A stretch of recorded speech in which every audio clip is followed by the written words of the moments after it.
right now on News 10 ABC at 11. Budget battles. The Albany and Troy City Councils both meet to pass budgets, but only one casts any votes.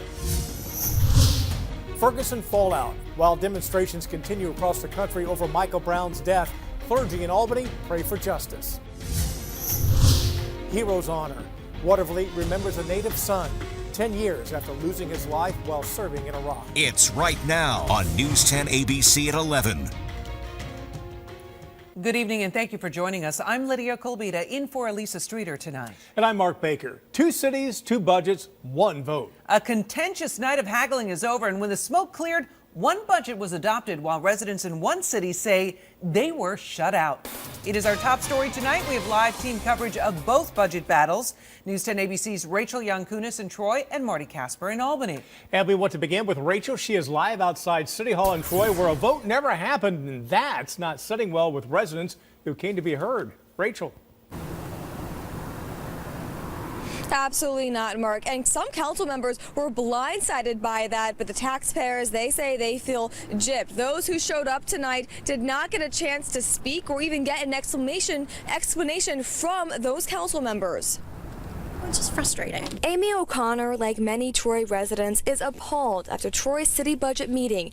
By 5-3, council members voted not to vote on their amended budget, adopting the mayor's budget by default. They have had this budget for 2 months, and they've been meeting about it and everything else, and they can't come up with any amendments. Jim Gordon is one of the members who voted no. I asked him why, and he tells me the council's adjustments didn't save enough money and that there was little communication between everyone. Looking at it, we're dealing with pennies when we should be dealing with some real hard cash, and unfortunately up until this point we never had a conversation with the administration and with other council members. Mayor Lou Rosamilia says that's not true, arguing he held several meetings and made department heads available. My responsibility is to work with the department heads and prepare a proposed budget on October 1st, and I did that. So I feel as though, they just didn't do their job to make the budget amendments. Now this means the city will freeze $1.9 million in pension payments. Council President Pro Tem Ken Zalewski says that money has to be paid back eventually. It's supposed to be paid in 2015. We've traditionally done that, where basically we call that kicking the can, and a lot of folks are not comfortable with that. When I asked Mayor Rosamilia about the dent this will have in the 2016 budget, he told me, let's start with 2015.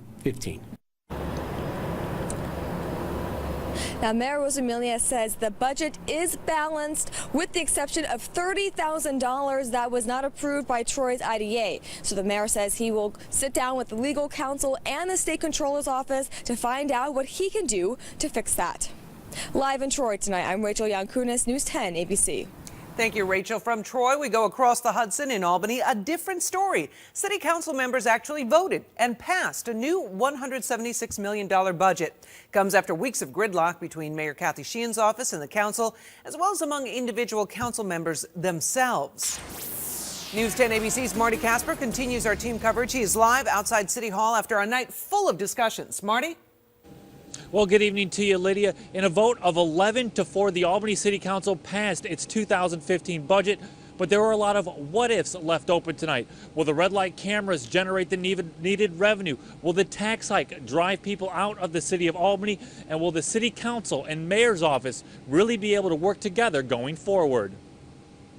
By a vote of 11-4, the Albany Common Council passed the 2015 budget. We have a document that has errors, omissions, and miscalculations in it. Councilman Frank Camiso wasn't happy with the final product. He's concerned with the tax hike to residents, red light funds that might not materialize, and how the reassessment of the city could hurt residents. Yes, Albany will be able to pay its bills, but those are the challenges we'll face. One challenge, will the red light cameras generate the expected $2 million? I believe we'll reach the number, and if we don't, we've got 12 months ahead of us to figure out how to address it. Another challenge, is the 5% tax rate hike to residents worth it? Initially, you'll see an increase, but you get it back later, so you're kept whole. Councilman Conti says the hike falls below the state cap, meaning residents will be reimbursed for the increase. The residential property owners will get any increase that is adopted rebated back to them in the form of a check. A large amount of time Monday night was spent debating whether an amendment that would review how Albany taxes large commercial non-for-profits is worth it. Currently, they are tax-free. Council members voted down the amendment. You have to make those structural reforms, and insofar as we're not doing that, I think that presents a problem with the public. We don't want to have an adversarial relationship. We are separate but co-equal, but we're part of the same government, and we have to work together to achieve what we need. That's what we want to do. That's what the residents want us to do. Now, the Albany City Council remains very divided on some key issues as well as funding. Whether or not the revenue will come, the expected revenue will come the following year is yet to be seen. However, the $176 million budget is set. However, the Albany Common Council could amend portions of that budget in the near future. You'll hear Mayor Kathy Sheehan's response to tonight's budget vote tomorrow on News 10 ABC in the morning. For now, reporting live in downtown Albany, I'm Marty Casper for News 10 ABC. Thank you, Marty. And happening tomorrow, the Albany Public Safety Committee will hold a public forum about where red light cameras should be installed. 2 meetings are scheduled for comments and feedback. The first is at 1 o'clock at 200 Henry Johnson Boulevard in the second floor community room. The second meeting starts at 7 p.m. in the Albany High School auditorium. New at 11, another budget vote tonight. Rensselaer County legislators adopted a 2015 spending plan. Officials say the budget will be under the state tax cap for the 4th straight year. But there will be a property tax increase of nearly 1.5%. It also includes about $400,000 in spending cuts. You can depend on News 10 ABC on air and online to bring you the latest on the budget votes across the capital region. Log on to news10.com for more information. Developing news, a portion of Route 197 in Washington County is shut down as authorities investigate a serious auto pedestrian accident. We're told it happened around 7:30 tonight in Argyle. The sheriff's office confirms that there are injuries, but could not say how many or what condition the victims are in right now. Fox 23 has a crew at the scene, and we will bring you the latest as new details come into our newsroom. New at 11, New York Senator Chuck Schumer says outdated oil tank cars could be off the rails within 2 years. He, along with Governor Cuomo, have been pushing the federal government to either upgrade the DOT 111 cars or get rid of them. Schumer says the rail cars are unsafe and should not be hauling volatile crude oil across the state. He says the Department of Transportation has put a proposal on the table that will take these cars off the tracks, as well as restrict the speeds at which these trains operate. We are determined to follow developments in Ferguson, Missouri. It has been a week since a grand jury decided not to indict a white police officer for killing a black teenager. Protests continue all across the country and here in Albany. But tonight's gathering at St. John's Church of God in Christ on Herkimer Street was more about prevention than anger. While they prayed for peace and justice, they also proposed to educate students in the Albany School District about how to interact with police. They should know how and what they should do if they're stopped by an officer who has a gun and who has a badge. And we think that we can do that at Albany High, at Hackett, at Myers, and all the schools within the Albany School District. Another proposal is for there to be an independent body, such as state police, to investigate allegations against officers. Time now for a check of the weather. Let's check in with Tim. How's it looking out there, Tim? Overall, not bad, guys. Things are slowly improving because the wind is starting to ease up. And as we do head through the overnight period, that wind won't be an issue. But we do have to contend with a little bit of snow this time tomorrow night. All right, check out the Dunkin' Donuts Storm Checker weather cam from top Proctors in Schenectady. Things are good in the Electric City as we do speak. Excuse me. And that wind will continue to ease up as we head through the next couple of hours. Gusts recently upwards of 21 miles per hour. Air temperature here in Albany at 35. 32 Glens Falls, 28 Johnstown as well as North Creek, down to 22 at Inlet, 36 right now in Hudson, and 31 at Pittsfield. There are some of the wind gusts across the region as high as 20 miles per hour at Johnstown and in North Adams as well. Satellite weather composite showing a few more breaks in the clouds across portions in the North Country back into the Adirondacks. System to our south remains to our south, but the system affecting our weather will ride up along this boundary that is positioned from southern New England back to the Virginias into the deep south. And as it makes its way, it'll pick up some Gulf moisture as it tracks up toward New York and New England for this time tomorrow night. In the meantime, the regional forecast for tonight, we'll look for some clearing down to 20 at Saratoga, 24 at Hudson. Still looking for single digits as the wind eases up and we see some nice clearing up across the Adirondacks tonight. 16 at Cooperstown, the overnight low, 20 at Amsterdam, and down to 19 at Berlin by tomorrow morning. So if you're looking for some sunshine, get up early in the morning because we'll lose it by midday. The breeze picks up, cold high of 32. In comes that system for tomorrow night into Wednesday. More details about the Storm Tracker 7-day forecast coming up in less than 10. Lydia? We'll see you then. Thank you, Tim. New tonight, a special service to honor a fallen hero. It has been 10 years since Watervliet native Sergeant David Fisher lost his life during Operation Iraqi Freedom. Today, his family and loved ones marked the anniversary of his passing at a memorial service at the Immaculate Heart of Mary Church in Watervliet. Sergeant Fisher's mother says she was overwhelmed with the love and support she received 10 years ago, and it continues today. It's always been like this for David from day one. It's how I really believe that our family has gotten through the past 10 years because of people like this. They do not forget him. Sergeant Fisher was killed just north of Baghdad in December 2004 when the Humvee he was riding in rolled over. He would have been 31 years old this past June.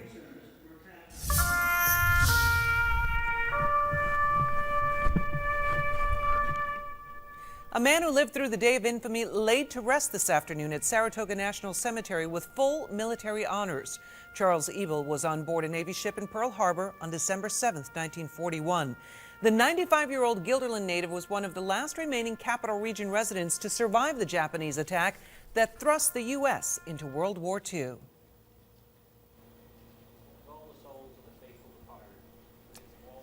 His daughter said that I mean, I just happened to be there, and I said, well, you know, you were always a hero to us. Indeed, he's a hero to all. Ebel leaves behind his wife, 4 children, 9 grandchildren, and 11 great-grandchildren. You know, we've seen how Albany has responded to the one-week anniversary of the grand jury decision in Ferguson, Missouri. Still ahead, what President Obama had to say about a day of meetings at the White House to discuss how police can better work with communities. Plus, more fallout for Bill Cosby amid allegations he sexually assaulted more than a dozen women. This one hits close to home for the legendary comedian. You're watching News 10 ABC at 11.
You're watching Elisa Streeter, Mark Baker, Chief Meteorologist Steve Caparizzo, and Sports with Liana Bonavita. This is News 10 ABC at 11. President Obama spent much of today looking at how police can work better with people. A White House official calls that relationship a disintegration of trust. All this as protests in Ferguson, Missouri continue into their second week. The focus on Ferguson police and protesters hasn't stopped at the city limits. All across the country, from Seattle to New York, you can see the response to a St. Louis County grand jury's decision not to indict a white police officer for shooting an unarmed black teenager. No justice, no peace. And in Washington, D.C., where protesters stopped traffic for a short time during Monday's rush hour, President Obama is examining the relationship between police and the communities they serve. This is not a problem simply of Ferguson, Missouri. This is a problem that is national. President Obama's series of meetings included cabinet members, civil rights leaders, and law enforcers. The White House said the president outlined plans for an executive order to track weapons and gear the federal government sends to police departments nationwide. The president is also calling for $263 million to provide police departments with body cameras, which could record confrontations, such as the one between Officer Darren Wilson and Michael Brown in Ferguson. The 2 years I have remaining as president, I'm going to make sure that we follow through. Not to solve every problem, not to tear down every barrier of mistrust that may exist, but to make things better. The White House was asked today if President Obama plans to visit Ferguson. The answer? He is open to travel, but has no specific plans to do so. Now, Officer Darren Wilson resigned from his department over the weekend. A county coroner says a special examination will look for signs of traumatic brain injury in an Ohio State athlete found dead of an apparent self-inflicted gunshot wound. Doctors say the examination is being done because 22-year-old Costa Cara George had a reported history of multiple concussions. The doctor said today an autopsy determined Cara George died of a gunshot wound, but she hasn't yet definitively ruled it a suicide. Columbus police said yesterday it was an apparent self-inflicted gunshot wound. The fallout continues for Bill Cosby. The famed comedian has now cut ties with Temple University. Earlier today, Cosby resigned from the university's board of trustees. He holds 2 degrees from Temple. 15 women have accused Cosby of sexual misconduct. Several say he drugged them before raping them. His attorney has repeatedly denied those claims. Cosby also recently resigned from a fundraising position with the University of Massachusetts at Amherst. We want to check in with Tim now for a look at what's next in the Storm Tracker forecast. Well, guys, temperatures have been trending colder all day. Looks like you get a small window for some sunshine before we all have the opportunity for a little snow. Details with the Storm Tracker 7-day forecast coming up in 2.5 minutes.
Here's meteorologist Tim Drawbridge with your Storm Tracker forecast.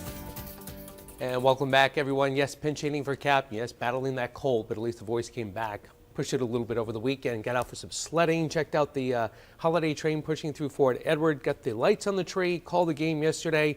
And we're still rocking and rolling on an 18-hour day today. But that's all right, because you know what? We got the opportunity for a little sunshine early tomorrow before we deal with that storm system this time tomorrow night. 22 is where we start off tomorrow, losing the sunshine to the clouds. The breeze picks up once again, and again tomorrow, some of the wind gusts could approach 30 miles per hour. A couple of beauty shots here. Can't get over how beautiful the snow looked last week, even Saturday morning while sledding. It was great for sledding, great for making some snowballs and snowmen. This is my friend Stephanie's shot of Central Park in Schenectady, and this is my friend Tracy's shot at the crossings Saturday afternoon. 28 in North Creek now, 22 at Inlet, 32 at Glens Falls, to 27 at Johnstown, 35 with wind gusts up to 21 miles per hour here in Albany, 31 Pittsfield, 35 at Hudson. Getting some breaks in the clouds, North Country up into the Adirondacks, as again a cold front passed through the region, positioned out to our south and east. This disturbance trying to move on in, weakening, and any flurries will be confined up toward the Champlain Valley, the extreme northern Adirondacks, and the northern Greens as we hit through the next couple of hours. In the meantime, we take our travels down into the south and southeast. Wave of low pressure picking up some Gulf moisture in the next 24 hours, riding right along this boundary, meaning the opportunity for some snow and mixed precipitation this time tomorrow night. HC Futurecast shows how skies will continue to clear on this overnight period. The breeze will ease up as well. Get up early, get out to enjoy the sunshine early to mid-morning tomorrow, because guess what? Clouds dominate as we head through the middle and the second part of the day. Breeze picking up once again. Then as the Futurecast has been trending all afternoon to this evening, guess what? It's moving into the I-88 corridor in the western Catskills. Late tomorrow afternoon into tomorrow evening. Earlier arrival time basically means your travels out of Albany, if you're leaving work at 5 o'clock toward the 88 corridor and perhaps down the thruway, could become a little bit tricky. And as we head through tomorrow evening, we'll see that trend to some light sleet, light freezing rain, then some rain during the pre-dawn hours of Wednesday morning. Then Wednesday, we look for the threat of, yes, a couple of rain showers before an approaching cold front drags that colder air in from the north and west once again, changing that threat of rain showers on over to snow showers heading through Wednesday evening. Coating to an inch, Albany down through Hudson to Catskill, Chatham, Kinderhook down through Claverick, over to Kingston into Sharon in the hills of northwestern Connecticut, Sheffield, Great Barrington, then from Pittsfield to Peru, that's a coating to an inch by the way, Pittsfield up through Peru, up through North Adams to Bennington, out toward Woodford. Indeed, talking about an inch or two across southern Vermont. Same deal. North Country, all of Washington County, most of Warren, Saratoga, 1 to 2 inches your way. Same deal, Mohawk, Schoharie Valleys. For the high peaks of the Adirondacks, though, we'll call for up to 3. Up to 31 for an afternoon high on Tuesday. That'll be Saratoga, 34 at Hudson. Up north, close to 30, 29 North Creek, 33 at Westerlo for tomorrow, and 33 at Pittsfield. Don't worry, the voice will make it through the finish line here. Slow clearing on the overnight period as the breeze continues to ease up down to 22. For tomorrow, catch the sunshine early because the clouds will be dominating during the afternoon. The breeze picks up at a high of 32. Rest of the extent of forecast shows, again, light snow to light sleet, light freezing rain tomorrow evening. Then over to plain rain by early Wednesday morning.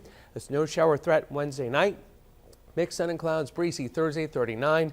Another weak system pushing through Friday evening into the first part of Saturday. No big storms, but again, just enough to be a pain for any type of traveler. Speaking of pain, I think we're going to say we'll be right back so you can take care of your throat. I need some water and more cough drops.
You're watching News 10 ABC at 11. An honest opinion never hurt anyone, right? That is, unless it's aimed at President Obama's children, and now a woman is out of a job. The communications director for Republican Tennessee Representative Stephen Fincher resigned after criticizing the first daughter's attire and demeanor at last week's turkey pardoning at the White House. Elizabeth Lawton posted on Facebook that Malia and Sasha should, quote, show a little class, and then attack the president and first lady for not being good role models. She deleted the post after criticism from both Republicans and Democrats, and later apologized on Facebook. It's fitting that on Cyber Monday, Amazon is getting help filling millions of orders from some robots. Take a look at this. Amazon is using 15,000 Kiva robots to help move items in their large warehouses. Here's how they work. Instead of having the people who pack merchandise search out items on shelves, the robots bring the shelves to the packers. Well, the company says the new technology cuts the process from hours into just 30 minutes. Talk about getting your money's worth. A Virginia woman bought some little neck clams at a stand for a few bucks. What she didn't know was inside one of those clams turned out to be a little surprise. When she popped one in her mouth, she bit down on something hard. Thank goodness she didn't spit it out, because it was a rare 4.5 carat lavender pearl worth $3,000. One little clam turns into 3,000 clams. You know, when I put that on my Facebook page, I said, this is in the it never happens to me department. And if I had bit down on that pearl, I'd have $5,000 worth of dental work. Exactly, yeah. That'd be just the line. All right, here's Liana now. What's coming up in sports? Hey, guys, Louisiana's Marquise Wright has a career night tonight, but is it enough to give the Saints their third straight win? We'll have highlights coming up next in sports.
Welcome back, everyone. So much focus is put on winning and losing that sometimes we forget about the student and student athlete. Siena senior guard Evan Himes had to stay on campus to give a presentation in class today, so he couldn't join the team at Fordham tonight as the Saints look for their third straight win. Jimmy Patos and the guys wrapping up their 3-game road trip, and without Himes as a backup, Marquise Wright makes the most of his extra minutes. Out in the open court, he lays it in. Siena up 15-7. Getting the assist on the Brett Bisping triple here. Saints with the 8 8-point lead, but you know what? That's when the Rams go on a 16-0 run lasting 8.5 minutes. Former Albany City Rocks player Antoine Anderson with 2 of his 18 points on the jam. Siena down 7 at the half, and here's head coach Jimmy Patsos at the break. The players are fine. We know it's a 40-minute game. It's not 20 minutes, but this is the end of a long road trip. I told them that's not an excuse. You have 20 minutes to see if you want to win the game. He also said the Saints are being outworked, and it doesn't get better to start the second half. Eric Paschal hits the corner tray to give the Rams their biggest lead of the game. But the Saints start to chip away. Patrick Cole with the up and under, lead down to 6. And then this kid just so good tonight, gets the steal, converts on the other end to pull within 3. He finished with a career-high 31 points tonight before fouling out. All right, Siena down 2. Anderson at the free throw line. He misses, and here we go. Saints trying to tie the game. Cole with the ball, gets into the lane like he does so effectively, dumps it off to Brett Bisping. Blocked from behind. That's the ball game. Siena's rally comes up just short. The Saints fall 69-67. St. Rose women's soccer team practiced one more time tonight on its home field before taking off for Louisville in the morning. The Golden Knights are heading to the NCAA Final Four for the 6th time in the last 7 years, but practice tonight wasn't as serious as you might expect leading up to such a big game. Check this out. Yeah, that's a football the Golden Knights are kicking around, and surprisingly they control the pigskin pretty well despite all those strange bounces. Now, assistant coach Jim Lennox says that the point of this exercise is to get the team's mentality in the right spot, to take a little pressure off as they prepare for their final semifinal game against defending national champion Grand Valley State. Yes, it's a Final Four, but it's a game. On 120-75, it's just a game, and can you compete and play soccer under that pressure? Well, that question will be answered Thursday when the Saints take the pitch in the final at 4 o'clock. Now, to real football, when you look at the AFC playoff picture, the Jets are just nowhere to be found. They're 2-9 this season.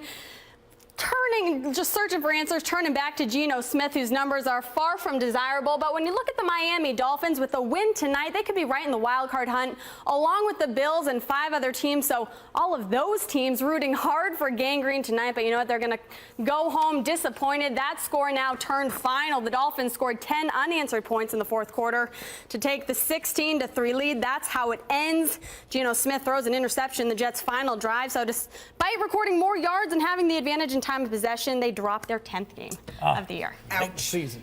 Right. It's just that kind of year. Thanks for joining us tonight on News 10 ABC at 11. See you back here tomorrow night.